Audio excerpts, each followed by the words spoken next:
Good morning to all of you. Recently, most states and UTs suggested center to hike midday meal workers' wages. तो यहाँ पर ये देखा जा रहा था कि जो मिड डे मील में जो वर्कर्स है जो कुक करते हैं मिड डे मील को, तो उनका जो वेज है बहुत ही कम है।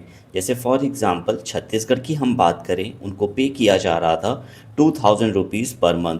तो इसीलिए मोस्ट ऑफ द स्टेट्स ने और यूटीज़ ने सजेस्ट किया है सेंटर को कि जो मिड डे मील के वर्कर्स हैं उनका वेज बढ़ाया जाए। तो देखते हैं कि मिड डे जो मील स्कीम है इसके क्या फीचर्स हैं। देखो, प्रेजेंटली इसका नाम है पीएम पोषण स्कीम। पहले इसी स्कीम को मिड डे मील स्कीम कहा जाता था। ये जो रीनेम करा गया था, it was done in September 2021 and the nodal ministry is which is implementing the scheme, that is the ministry of education. इस पर्टिकुलर स्कीम का जो मेन ऑब्जेक्टिव है to provide the hot cooked meal in schools to all the children who are studying in pre primary and class 1 to 8, चाहे वो government school हो चाहे government aided school हो। ये जो पर्टिकुलर स्कीम है ये सभी स्टूडेंट्स के लिए है जो government and government aided schools में पढ़ते हैं। यहाँ पे without any discrimination of gender and social class सबको मिड डे मील दिया जाता है।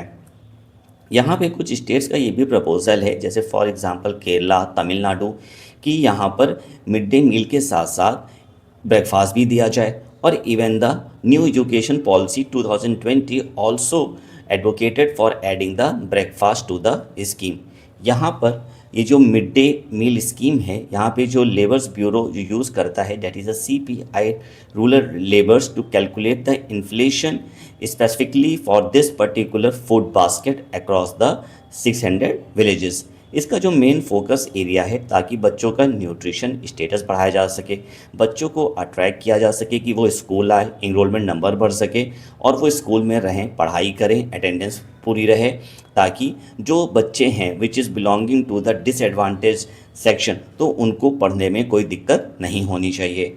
ये जो पर्टिकुलर यहाँ पर न्यूट्रिशन का कुछ नॉर्म्स भी है in the primary classes and also in the upper primary classes, की बच्चे जो यहाँ पर आते हैं उनको इतना न्यूट्रिशन तो देना ही देना है, क्योंकि यहाँ सिर्फ खाने की बात नहीं हो रही, यहाँ पर न्यूट्रिशन वाले खाने की बात हो रही है ताकि बच्चों का हेल्थ भी मेंटेन करा जा सके। या इस पर्टिकुलर स्कीम में जो फंडिंग की बात है, that is a 60:40 between the centre and state and those UTs which having the legislature. जो स्टेट नॉर्थ ईस्टर्न के हैं एंड द हिमालयन स्टेट, वहाँ पर फंडिंग 90:10 है and 100% central funding for UTs without legislature. Hope आपको इस scheme के बारे में क्लियर हो गया होगा। Thank you to all of you.